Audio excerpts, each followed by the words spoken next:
Hello everyone. My name is Mingo, and the title of my talk is Impossibilities of Precise and Sound Termination Sensitive Security Enforcement.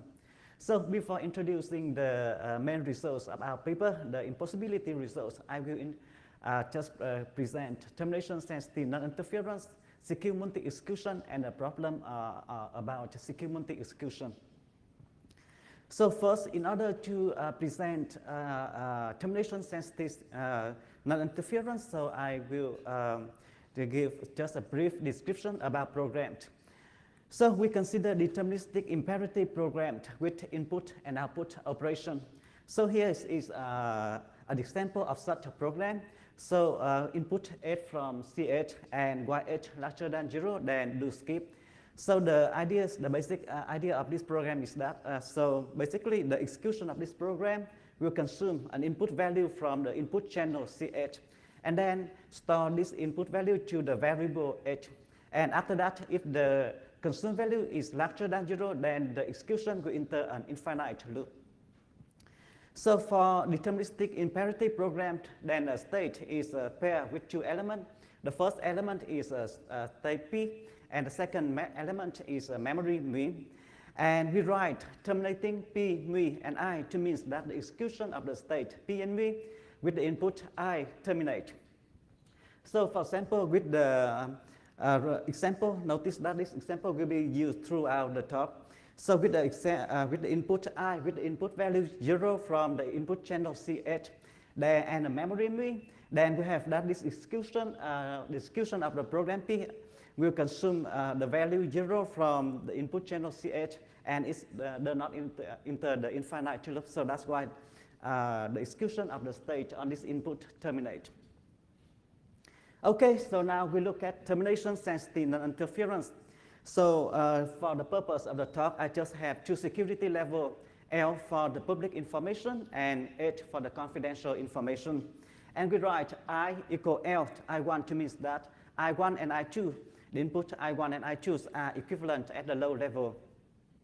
So now we have the definition of TS and I. So we say that a state P and me is satisfy TS and I if for all input I1 and I2, then if I1 and I2 are equivalent at the low level and the execution of the state on input I1 terminate, then we require that the execution of the state on input I2 also terminate. And we have another other conditions. And the other conditions are not important for the talk, so I will not give the further explanation here. So one important observation from the definition is that TSNI state either converges on all input equivalent at L or diverges on all input equivalent at L. So here is an example of a state that does not satisfy TSNI. So we consider the state P and me, where P is the program already presented before, and me is memory. So and we suppose that we say that C8 is a confidential input channel. It means that all input values from this channel are considered as confidential. So we first consider the input I1 with the input value 0 from the input channel C8. Then on this input, the execution of the state will consume value 0 and then it's terminate. For the input I2 with the input value 1 from the input channel C8, then the execution consumes the value 1 from the input channel C8. And because this value is larger than 0, and then the execution enter an infinite loop, and therefore the execution does not terminate. So we have that I1 and I2 are equivalent at the low level because they have only confidential input values from confidential input channel. But the execution on the first input I1 terminate, but the second execution on input I2 does not terminate. So that's why this state does not satisfy TS and I. Okay, so now we look at secure multi-execution SME introduced in SP 2010, and this enforcement mechanism was proven to be able to enforce termination sensitive non-interference. So for secure multi-execution, the basic idea is multiple local execution. So that means that to enforce termination sensitive non-interference for defined on any arbitrary finite lattice, then secure multi-execution will run several copies of the original state, each corresponding to a level in the lattice. And the second feature of the secure multi-execution, the version introduced in 2010 is a low prior scheduler. This scheduler is about the order of executing local execution. So here is an example of SME with two security level L and H and with the state P and V. So with this setting, then we have two local execution called the high execution and the low execution, each corresponding to a level in the lattice. And the high for the low prior scheduler, then the high execution is executed only when the low execution terminates.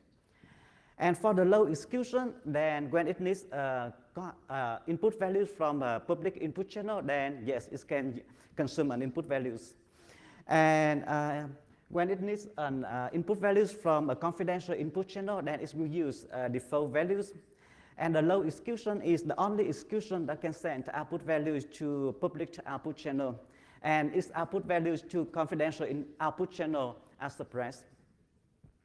For the high execution, then when it needs an input values from public input channel, then it has to reuse the input values consumed already by the low execution. And this is the execution that can consume input value from confidential input channel. And this is the only execution that can send output values to confidential output channel. Okay, so in this slide, I will illustrate the SME by executing SME on the state P and V presented before, and notice that this state does not satisfy the S and I. So, so suppose that the default values for CH is 0. So now we look at the execution of SME with the input I1 with the input value 0.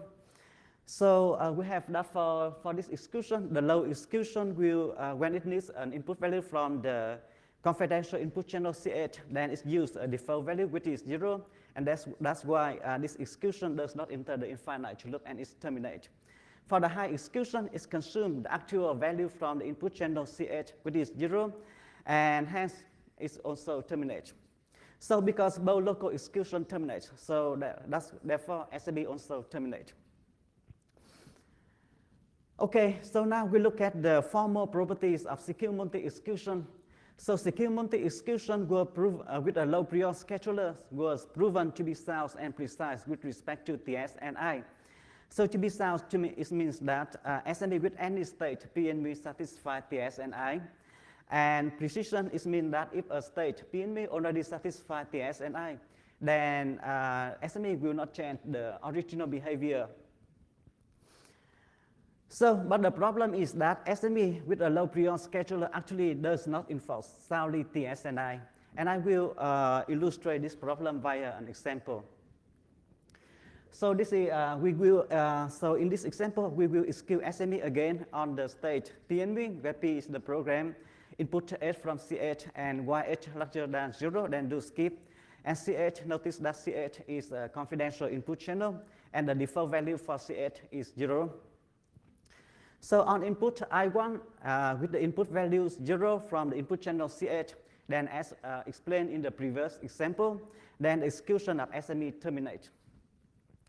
On the second input, with the input value 1 from the input channel CH, then the execution of SME does not terminate, because with this input, the high execution will consume the actual value from the input channel, which is 1, and hence is enter an infinite loop. And because the high execution diverges, so the whole SME is also diverges.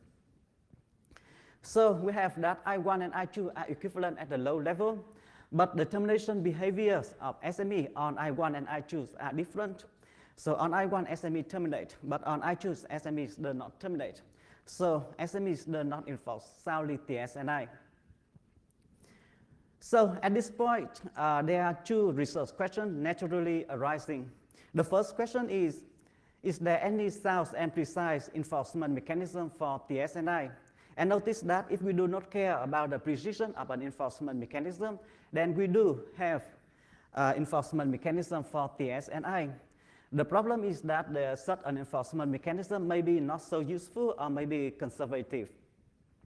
And so therefore, we require that an enforcement mechanism has to be sound and precise. And therefore, the first research question is there any sound and precise enforcement mechanism for TSNI?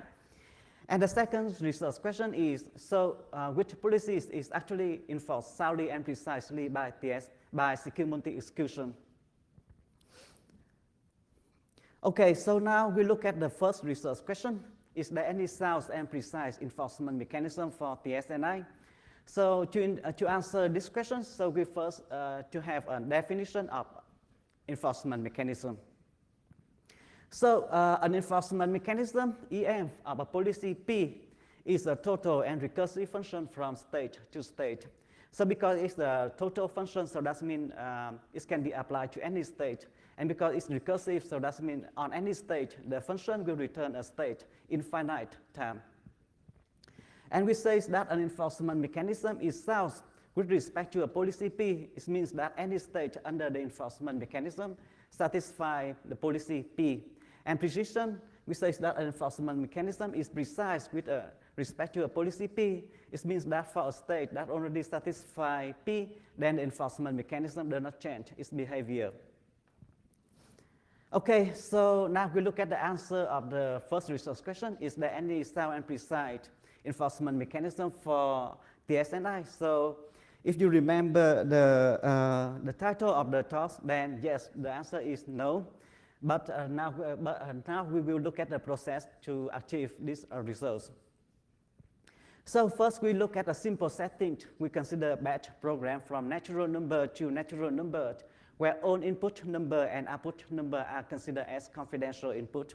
And so a batch program in this setting can be considered as a partial function from natural number to natural number. And now we define a policy called termination sensitive policy, TS. And a program satisfies TS if it either converges on own input or diverges on own input. And we prove theorems that there is no sound and precise enforcement mechanism for TS. And an important part of the proof is a diagonal argument, which is similar to the argument of the proof that the set of own index of total program is undecidable. So from this theorem, we have the corollary. There is no sound and precise enforcement mechanism for TSNI for a program with I/O operation, because if there is a sound and precise enforcement mechanism for TSNI with I/O operation, then there is a sound and precise enforcement mechanism for TS in the simple setting, which is a contradiction. So I have just presented that. The idea of proving that there is no sound and precise enforcement mechanism for TSNI. And one important part of the proof is that there is no sound and precise enforcement mechanism for TS defined in a simple setting.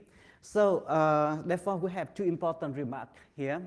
The first remark is that the impossibility results can be generalized to other settings. For example, to other languages with to other Turing-complete languages with other features. Because in such language, because we can prove that if there is a sound and precise enforcement mechanism for TSNI, then there will be a sound and precise enforcement mechanism for TS, and which is a contradiction. And similarly, the impossibility results can also be generalized to other policies having the similar requirement about termination behavior. For example, these classification policies described in a journal article by Bach et al. In 2011. Okay, so I have just presented the impossibility result. So now we look at the second research question. Which policies enforce soundly and precisely by secure multi-execution? So we have a policy called indirect termination sensitive non-interference, ITSNI. And difference from termination sensitive non-interference, then this policy assumes that a public observer cannot know whether there is a step of execution. So therefore, the observer can only infer indirectly the termination of execution. For example, if this observer does not see any event visible to him, then he may infer that, he can infer that the execution terminates. So we prove that SME with a fair scheduler, that means that all local execution have a chance to execute, then it can enforce soundly and precisely ITS and I. And SME with a low prior scheduler as presented in 2010, then it's only enforce soundly ITS and I when the security lattice is totally ordered. And SME with a low prior scheduler actually does not enforce precisely ITS and I. Okay, so now is the summary of my talk. So first, so we discovered that SME with a low prior scheduler does not enforce soundly and soundly termination sensitive non-interference TSNI. And we proved that there is no sound and precise enforcement mechanism for termination sensitive policies. A policy defined in a simple setting requires that program either converges on own input or diverges on own input. And as a consequence, there is no sound and precise enforcement mechanism for termination sensitive non-interference. And SME with a fair scheduler enforce soundly and precisely a policy called indirect termination sensitive non-interference, which is subtly different from termination sensitive non-interference. And thank you for your attention.